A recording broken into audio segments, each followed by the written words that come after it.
नमस्कार, राजस्थान समाचार में आप सभी का स्वागत है। मैं हूं आपके साथ प्रज्ञा मिश्रा।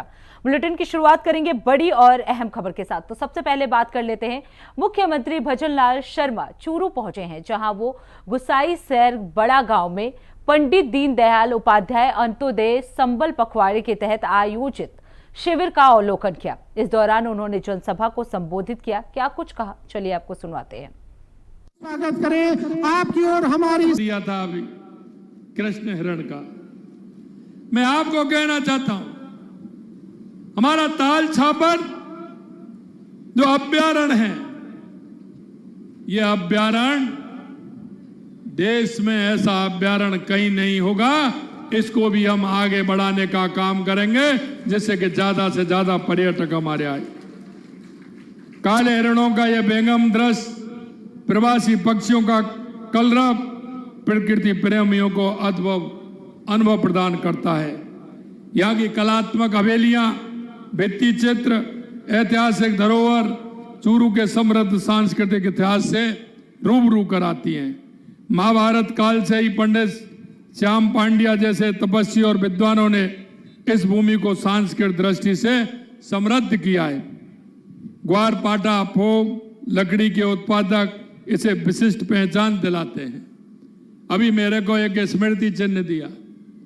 मैं धन्यवाद देना चाहता हूं कि एक अनूठी लकड़ी पर जो चित्रकारी होती है, वो धीरे धीरे हमारे देश की नहीं, दुनिया की एक बहुत अच्छी मिसाल बनती जा रही है। जिस तरह अपनी संस्कृति को उभार करके उसका काम यहाँ के लोग कर रहे हैं। ऐसी गौरवशाली धरा पर आयोजित शिविर में आप लोगों का अभूतपूर्व सहभागिता के लिए आप सभी को मैं धन्यवाद देता हूं। मैं सिर्फ इतना कहना चाहता हूं कि जब भी मैं चूरू आता हूं, निश्चित रूप से मेरा मन प्रसन्न होता है, क्योंकि यह जो धरा है, यह पुण्य की धरा है। यहां विकास की आवश्यकता है, और विकास की आवश्यकता आपने देखा, चूरू की विकास की राह में तेजी से आगे बढ़ रहा है।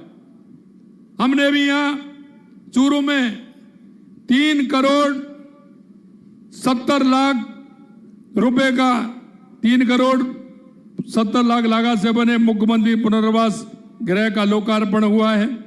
इसी के साथ आज 11 करोड़ 76 लाख रुपए के लागत से निर्मित 200 बेड क्षमता वाले अल्पसंख्यक बालक आवासीय विद्यालय का भी लोकार्पण हुआ है। 7.5 करोड़ की लागत से चूरू में कृषि महाविद्यालय की स्थापना का संकल्प भी अब सरकार साकार हो रहा है। इन विकास कार्यों के लिए आपको बधाई देता हूं और विश्वास दिलाता हूं कि विकास की यात्रा ये निरंतर जारी रहेगी। मैं आपसे सिर्फ इतना एक बात और कहना चाहता हूं कि इन कैंपों के माध्यम से, क्योंकि पंडित दीनदयाल उपाध्याय अंत्योदय संबल पखवाड़ा, यानी कि जो अंतिम पंक्ति में जो व्यक्ति खड़ा है, क्योंकि चौधरी चरण सिंह जी कहते थे कि गांव का व्यक्ति, किसान, मजदूर, जो गांव के दुख और दर्द को समझता है, गांव की पगडंडियों से निकला हुआ है, गांव के खेत और खलिहान को जान सकता है। जब तक वो उच्च पदों पर नहीं बैठेंगे, जब तक गांव और गरीब का भला नहीं हो सकता। इसलिए मैं आपसे कहना चाहता हूं, हमारे देश के यशस्वी प्रधानमंत्री नरेंद्र मोदी जी के नेतृत्व में 2014 के बाद आपने लगातार परिवर्तन देखा है, चाहे वो गरीब कल्याण की योजनाएं हों या देश के विकास की योजनाएं हों। अब रुक करते हैं अगली खबर की। खबर डिडवाना से है, जहां मौलासर कस्बे में अखिल भारतीय किसान द्वारा विभाग कार्यालय के बाहर जोरदार धरना प्रदर्शन किया गया। आपको बता दें, इस बार का जो मुद्दा था वो स्मार्ट मीटर लगाए जाने की योजना थी, जिसका आमजन ने जोरदार विरोध प्रदर्शन किया। धरने पर बैठे लोगों का कहना है कि सरकार द्वारा लाई गई ये स्मार्ट मीटर योजना सीधे तौर पर गरीब और मध्यम वर्गीय उपभोक्ताओं की कमर तोड़ने वाली है।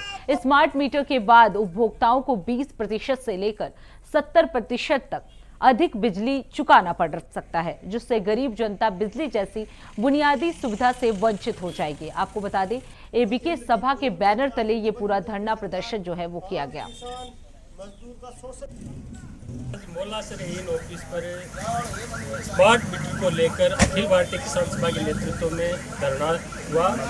जो अखिल भारतीय किसान सभा का कहना है कि जो सरकार ने ये स्मार्ट मीटर के नाम पे योजना लागू की है, ये किसान, मजदूर, आम उपभोक्ता के विरोधी है, क्योंकि ये मीटर एक तो 30% ज़्यादा चलता है दूसरे सामान्य मीटर से। इसका मतलब किसान का बिल 30% बढ़ जाएगा। एक ये डिजिटल मीटर है और नेट से चलने वाला मीटर है, तो अगर गाँव ढाणियों में कोई प्रकार का नेट, बहुत कम मात्रा में नेट रहता है, इसलिए किसान के घर से ये बिजली को कुल करने का काम करेगा ये मीटर। एक इस मीटर की कीमत सरकार छुपा रही है, लेकिन 25,000 रुपये इसकी कीमत है, जो 10 साल में किसान को ये टैरिफ लगा के उसको वसूल करेगी। ये तमाम मुद्दों को लेकर अखिल भारतीय किसान सभा ने आज ये धरना दिया और एएन को मुख्यमंत्री के नाम ज्ञापन दिया कि ये स्मार्ट मीटर योजना तुरंत प्रभाव से बंद करो, वरना राजस्थान का किसान सड़क से लेकर संसद तक इस मुद्दे का आंदोलन लड़ेगा और इस मीटर को कतई हम लगाने नहीं देंगे।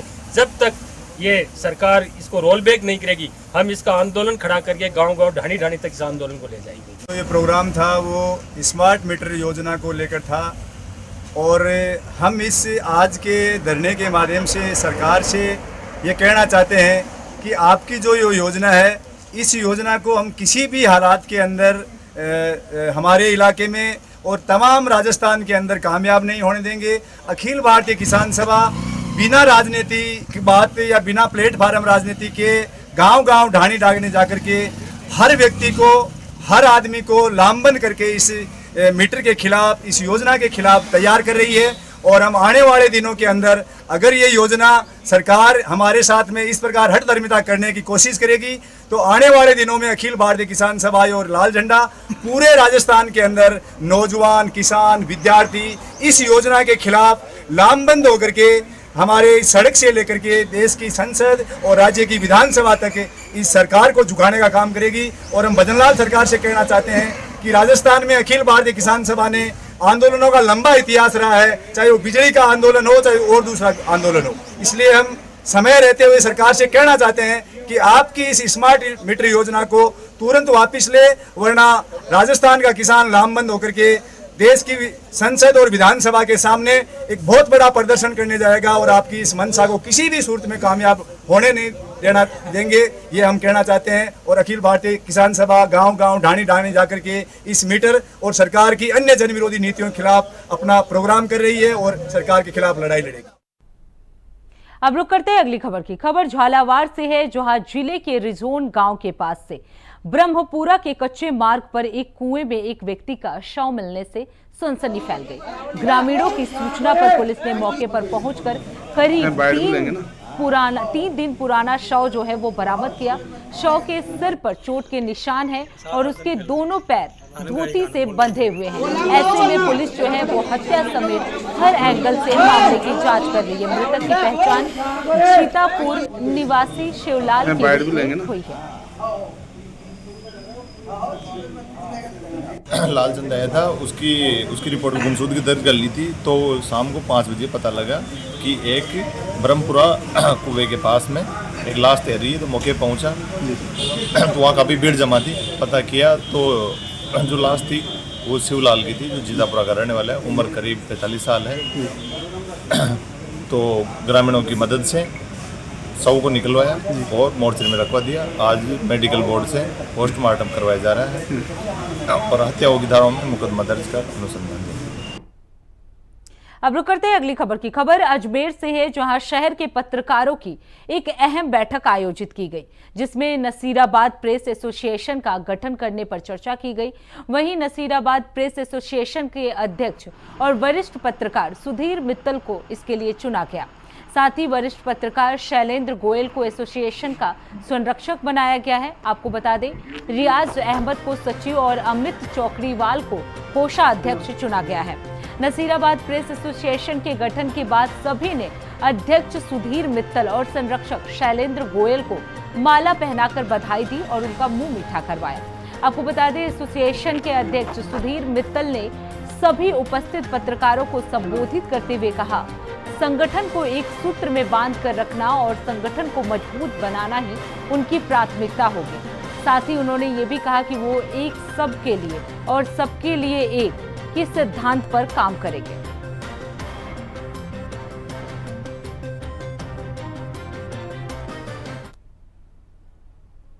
अब रुक करते हैं अगली खबर की। खबर जालौर से है, जहां जिला कलेक्टर को सांसद लुम्बाराम चौधरी ने फोन पर नाराजगी जताते हुए लताड़ लगाई है। आपको बता दें, एक्चुअली हुआ यूं कि सांसद लुम्बाराम चौधरी सोमवार को रामनगर धोड़ा ढांडी उम्मेद में एक निजी स्कूल के उद्घाटन कार्यक्रम में शामिल होने जा रहे थे। वहीं दूसरी तरफ जिले में पंडित दीनदयाल उपाध्याय अंत्योदय संबल पखवाड़े के तहत जालौर तहसील के तीखी, विशनगढ़ और मांडवाला में शिविर चल रहा था। चूंकि तीनों राजस्व गांव सांसद लुम्बाराम चौधरी के दौरे वाले रास्ते में आ रहे थे, तो सांसद ने तीखी गांव में चल रहे शिविर का आकस्मिक निरीक्षण करने चले गए। तब 11:30 बजे थे और उस समय शिविर में स्थानीय ग्राम विकास अधिकारी और ग्राम पंचायत सचिव के अलावा कोई बड़ा अधिकारी मौजूद नहीं था, जिस पर सांसद लुम्बाराम चौधरी ने नाराज हो गए और जिला कलेक्टर डॉक्टर प्रदीप गाविंडको को फोन पर नाराजगी जताते हुए लताड़ लगाई। उन्होंने कहा कि जब आपके पास व्यवस्था नहीं थी तो शिविर लगाते ही क्यों?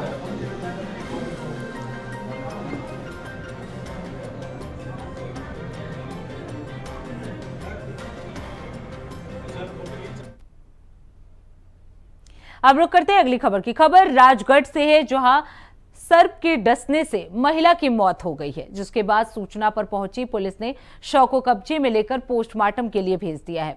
वहीं इस मामले की जांच जो है वो राजगढ़ एसडीएम द्वारा की जाएगी। तो राजगढ़ में ये बड़ा हादसा हो गया, सांप के डसने से महिला की मौत हो गई, जिसके बाद सूचना पर पहुंची पुलिस ने शव को कब्जे में लेकर जांच पड़ताल में जुट गई और लगातार एसडीएम द्वारा जांच पड़ताल भी किया जा रहा है।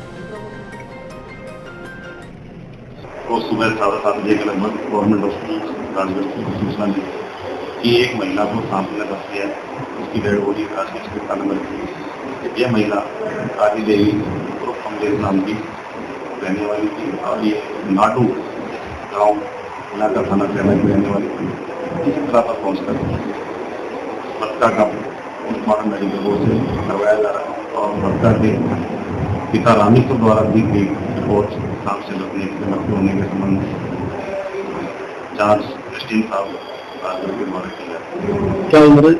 इसकी उम्र करीबन 23 वर्ष और करीब 2.5 साल पहले इसकी शादी होना जानकारी। अब रुक करते हैं अगली खबर की। खबर श्री गंगानगर से है, जहां सिंचाई पानी को लेकर बीजेपी कांग्रेस में श्रेय की होड़ लग गई, जिससे किसानों को अभी भी परेशानी हो रही है, जिसके बाद सियासी हलचल जो है वो तेज हो गई है। वहीं आपको बता दें, विधायक रुपिंदर सिंह कुन्नर के नेतृत्व में धरना प्रदर्शन शुरू किया गया। वहीं दोनों पार्टियां इस मुद्दे पर किसानों के बीच अपना अपना जनाधार मजबूत करने में जुटी है। वहीं जिला कलेक्टर ने लिखित आश्वासन दिया कि गंग नहर में 2500 क्यूसेक पानी छोड़ा जाएगा। साथ ही इस आश्वासन के बाद किसानों ने अनिश्चितकालीन धरना जो है वो समाप्त कर दिया। क्षेत्र में पिछले काफी दिनों से पानी, जो गंगा कनाल का पानी है वो अप डाउन हो रहा है। उसकी वजह से हम लोग भी काफी चिंतित थे और उसके लिए आज हमारे कलेक्टर मैम, प्रशासन और इरिगेशन के डिपार्टमेंट के अधिकारी उनके साथ बैठकर हमारे पूर्व मंत्री टीटी साहब, बलदेव सिंह जी, आत्माराम जी, ब्रजमोहन सारन जी, हमारे पृथ्वीपाल संधू जी, गुरबलपाल संधू जी, सभी लोग ने बैठकर उनसे बातचीत की और काफ़ी अच्छी बात होकर ये निर्णय हुआ है कि जिसकी वजह से ये कमी चल रही है, एक तो जो हमारी बीकानेर कनाल की सफाई का मामला जो चल रहा है, वहाँ पर पंजाब सरकार के द्वारा जो हठधर्मिता करी जा रही है पानी कमी के लिए, वहाँ पर पानी ज़्यादा लिया जा रहा है, उसको पूर्ति करने के लिए उसकी जल्दी से जल्दी सफाई हो, तो उसके लिए। और आज बैठक के अंदर ही सिंचाई मंत्री जी से बात हुई और साथ में हमारे अमरजीत सिंह मेहड़ा जी, उनके साथ बात हुई और अमरजीत मेहड़ा जी कल पंजाब जाएंगे एससी साहब पंजाब जाएंगे और वहाँ पर मशीनें ज़्यादा लगाकर जल्दी से जल्दी उसे सफाई कराई जाए बीकानेर कैनाल की। और साथ में ये तय हुआ है कि कल से दिन में ही गश्त लगाकर जो राजस्थान एरिया में जो हमारी नहर है वहाँ पर जो चोरी हो रही है उसे तुरंत प्रभाव से रोका जाए। तो ये 2-3 बातें सहमति बनकर तुरंत प्रभाव से करने का निर्णय लिया गया है। और आगे भी जो हमारे 3 सालों में आगे आने वाले वक्त में हमें क्या करना है और जो राजस्थान गवर्नमेंट ने जो नहरों के लिए बजट दिया है। अब रुक करते हैं अगली खबर की। खबर ब्यावर से है, जहां प्रवेशोत्सव 2025 का शुभारंभ किया गया। इस दौरान जिला कलेक्टर ने जागरूकता वैन को हरी झंडी दिखाई। वहीं आपको बता दें कि दिशा आरसीडी समाज सेवी संस्था के तत्वाधान में प्रवेशोत्सव कार्यक्रम का भव्य शुभारंभ किया गया। इस कार्यक्रम में मुख्य अतिथि जिला कलेक्टर कमल राम मीणा के साथ साथ जिला शिक्षा अधिकारी अजय गुप्ता मौजूद रहे। आपको बता दें ये वैन विभिन्न गांवों में भ्रमण कर आमजन को बच्चों के नियमित स्कूल प्रवेश और शिक्षा के महत्व के प्रति प्रेरित करेंगे।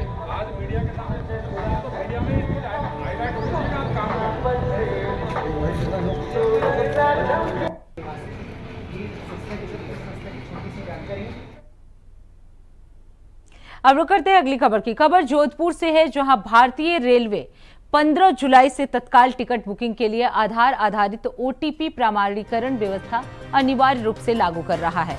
ओटीपी केवल आधार से जुड़े मोबाइल नंबर पर ही मिलेगा और प्रमाणीकरण के बिना टिकट बुक नहीं होगा। आपको बता दें जोधपुर डीआरएम अनुराग त्रिपाठी के अनुसार ये व्यवस्था पीआरएस काउंटर और अधिकृत एजेंटों पर लागू होगा। वरिष्ठ मंडल वाणिज्य प्रबंधक विकास खेड़ा ने बताया कि अधिकृत एजेंट अब टिकट खुलने के 30 मिनट पहले तक बुकिंग नहीं कर सकेंगे, जिससे पारदर्शिता बढ़ेगी और आम यात्रियों को अधिक सुविधा मिलेगी। रेलवे ने तत्काल टिकट बुक करने के लिए कुछ नवाचार जारी किए हैं। ये व्यवस्था 15 जुलाई से लागू होगी। अभी तक जो लोग तत्काल टिकट बुक करते थे उसमें उन्हें असुविधाएं होती थी और कई बार इसकी शिकायतें आती थी। व्यवस्था नई यह की जा रही है कि अब इसे आधार से जोड़ा जा रहा है और आधार से लिंक जो मोबाइल नंबर है उस पर ओटीपी आएगा। सुबह 10 से 10:30 एसी क्लास और 11 से 11:30 नॉन एसी क्लास के टिकट लोग बुक कर सकते हैं। कोई व्यक्ति जो टिकट तत्काल के तहत बुक कराएगा उसमें उसको अपने रिजर्वेशन फॉर्म में अपना आधार नंबर देना पड़ेगा।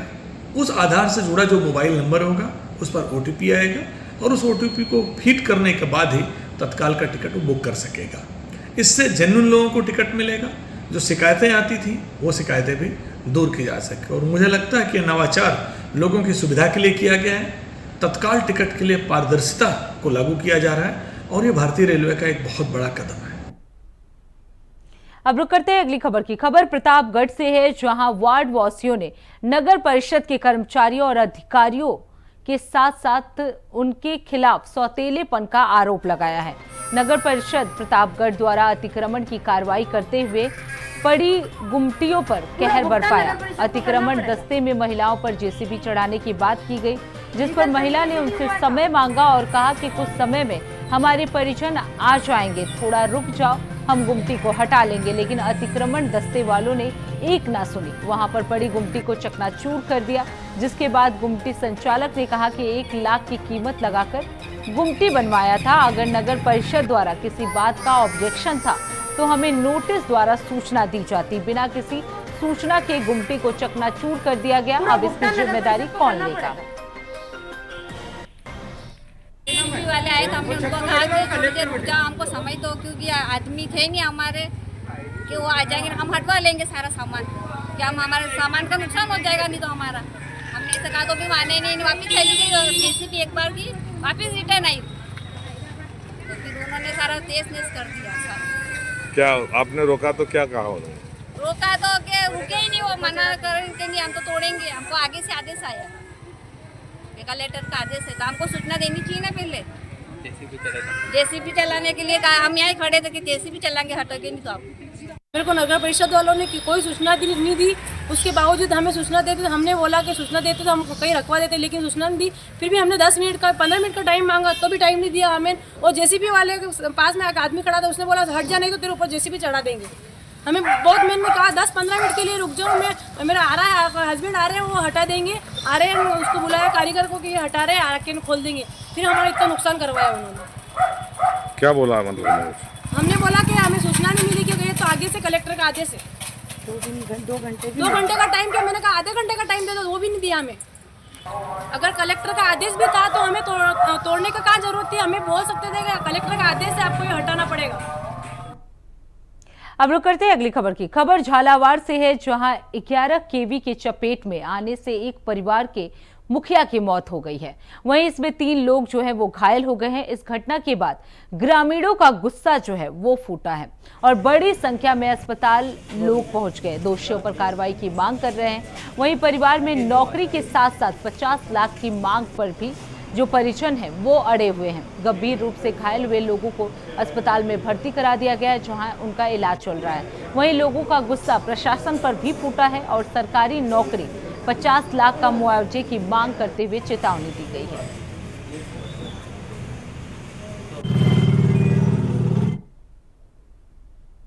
अब रुक करते हैं अगली खबर की। खबर 12 से है, जहां के पटेल सीताराम मीणा स्कूल में प्रार्थना सभा के दौरान छत गिर गई, लेकिन स्कूल प्रशासन की सूझबूझ से ये हादसा जो है वो टल गया। वहीं आपको बता दें कि घटना के समय स्कूल परिसर में बच्चे मौजूद थे। स्कूल प्रशासन की सूझबूझ और सतर्कता के चलते किसी प्रकार की जनहानि नहीं हुई। जैसे स्कूल स्टाफ को छत में दरार और कंपन महसूस हुआ, वैसे ही तुरंत बच्चों को वहां से हटा लिया गया। आपको बता दें कि स्कूल में इस समय करीब 125 बच्चे मौजूद थे। वहीं स्कूल की इमारत काफी पुरानी बताई जा रही है, जिसे लंबे समय से इसकी मरम्मत की आवश्यकता है।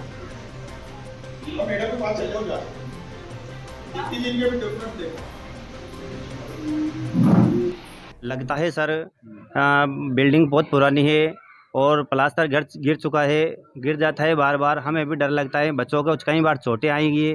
तो सरकार से ये रिक्वेस्ट है कि जल्दी से जल्दी इसकी मरम्मत करवाई जाए या फिर इसके अलावा और कहीं नया भवन बनाया जाए। और आज भी इस भवन की वो छत गिरी है, क्या हादसा हुआ है आपको पता है इस बारे में? सर मैं यहाँ आया था तो छत गिरी थी और बच्चे अंदर थे, बच्चों में कोई हानि नहीं हो पाई। इससे मैं बहुत बहुत आभार हूँ। आपकी क्या मांग है सरकार से इस भवन को लेकर? इस भवन का या तो मरम्मत करवाया जाए या फिर नया बनवाया जाए, ताकि बच्चों में हानि नहीं हो और बच्चे कुशल रूप से यहाँ पढ़ने आए। आपके बच्चे पढ़ते हैं इस विद्यालय में? सर पढ़ते हैं। कितने बच्चे पढ़ते हैं? एक बालिका है।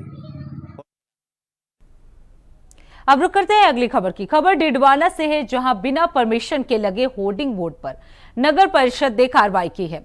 इस दौरान नगर परिषद के द्वारा जगह जगह पर सरकारी दीवारों पर और विद्युत पोलों पर लगे हुए होर्डिंग बोर्ड को उतारा गया। आपको बता दें कि नगर परिषद को बार बार बिना परमिशन के लगे इन होर्डिंग बोर्ड को लेकर शिकायत मिल रही थी, जिस पर कार्रवाई करते हुए ये सभी होर्डिंग बोर्ड जो है वो हटाए गए। शिकायत को लेकर नगर परिषद आयुक्त भगवान सिंह ने एक टीम का गठन किया। वहीं जुर्माने की कार्रवाई के साथ कानूनी कार्रवाई की भी चेतावनी दी गई है।